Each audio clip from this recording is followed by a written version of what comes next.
ভাই আমার কিছু বলার ভাষা নাই। এখন বাজে রাত ১২টা ২০ আর আমি এই সময় এখন ভিডিও বানাইতে বাধ্য হইতেছি একটাই কারণের। ভাই একেবারে জেতা ম্যাচ ছিল, ঠিক আছে? এই আজকের ম্যাচটা কিন্তু আমাদের টি-20 ম্যাচটা ফার্স্ট ইনিংসটা আমাদের হারানোর পিছে একজনই ব্যক্তি দায়ী, সে হলো তৌহিদ হৃদয়। তৌহিদ হৃদয় যদি এত সোলো ব্যাট না করতো, একেবারে মনে হচ্ছে কোনো ভাই মাথায় কোনো টেনশনই নেই প্লেয়ারটার।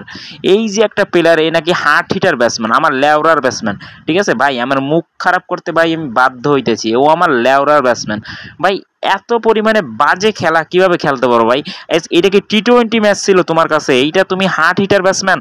ভাই আমার কোনো মুখের বলার ভাষা নাই। এই যে রাত একটা, এখন বর্তমানে বাজে কত আমি তোমাকে একবার দেখাই। এই দেখতেছো এখন বাজে ১২টা ৩১ আর এখন আমি এই ভিডিওটা বানাইতেছি একটা শুধুমাত্র কারণে। ভাই এই তৌহিদ হৃদয়ের নেক্সট ম্যাচে নেওয়ার কোনো দরকারই নেই।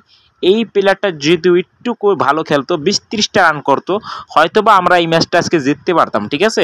২০-৩০টা রান করতো যদি, তাহলে আমরা হয়তোবা জিততে পারতাম। আর শামীম পাটোয়ারি এমন একটা কোনো ভালো কোনো খেলাই খেলেনি। অনেক এবার শেখ মেহেদিরে নিচে মেহেদী হাসান মিরাজরে বসাইয়ে, কেন ভাই শেখ মেহেদির চেয়ে মেহেদী হাসান মিরাজ ভালো খেলে না?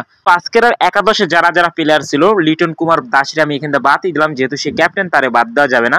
তো আজকের একাদশে যে প্লেয়ার ছিল, এই একাদশ নিয়ে যদি আরো যে দুইটা ম্যাচ আছে, ওই ম্যাচ দুইটাও যদি খেলে ভাই, কনফার্ম বাংলাদেশ একেবারে হোয়াইট ওয়াশ হবে, ঠিক আছে? ৩টা ম্যাচ খেলে একেবারে লজ্জাজনক ভাবে হারবে।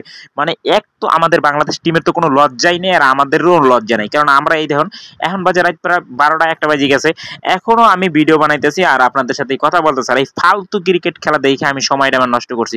আমার মতে এইখান থেকে দুইটা প্লেয়ার বাদ দিলে হয়তো আজকের ম্যাচটা আমরা জিততে পারতাম। এর মধ্যে সর্বপ্রথম যে প্লেয়ারটার নাম পড়ে সেটা হলো তৌহিদ হৃদয়। তৌহিদ হৃদয় যদি একটু ভালো ধরনের ব্যাট করতো, ও কিন্তু জিতে আইতে পারতো ম্যাচটা, ঠিক আছে? তো তৌহিদ হৃদয় আপনারা বাদ দিয়ে কাকে নিতে পারেন? তৌহিদ হৃদয় বাদ দিয়ে কিন্তু আপনারা সাব্বিরে নিতে পারেন, ঠিক আছে? সাব্বির কিন্তু ভালো খেলে, তো সাব্বিরে নিতে পারেন। আর এখানে শেখ মেহেদিরে মনে করি আমার এখানে আমার এইরকম ফালতু একটা অলরাউন্ডারের কোনো দরকারই নেই। এ নাকি অলরাউন্ডার, ঠিক আছে? এর আগে মানে ভাবেন কি ধরনের অলরাউন্ডার, এর আগে জুনিয়র সাকিব মানে চান্স পায়। এই শেখ মেহেদিরে বাদ দিয়ে কিন্তু আপনারা মেহেদী হাসান মিরাজরে নিতে পারি। মেহেদী হাসান মিরাজরে স্কোয়াডে আজকে রাখে নাই, ওরে দিয়ে পানি টানাইতেছে, ভাবা যায়? ঠিক আছে, এই হয়তো এই দুইটা প্লেয়ার যদি এক্সচেঞ্জ করা যায়, তাহলে কিন্তু আজকের ম্যাচটা আমরা জিততে পারতাম।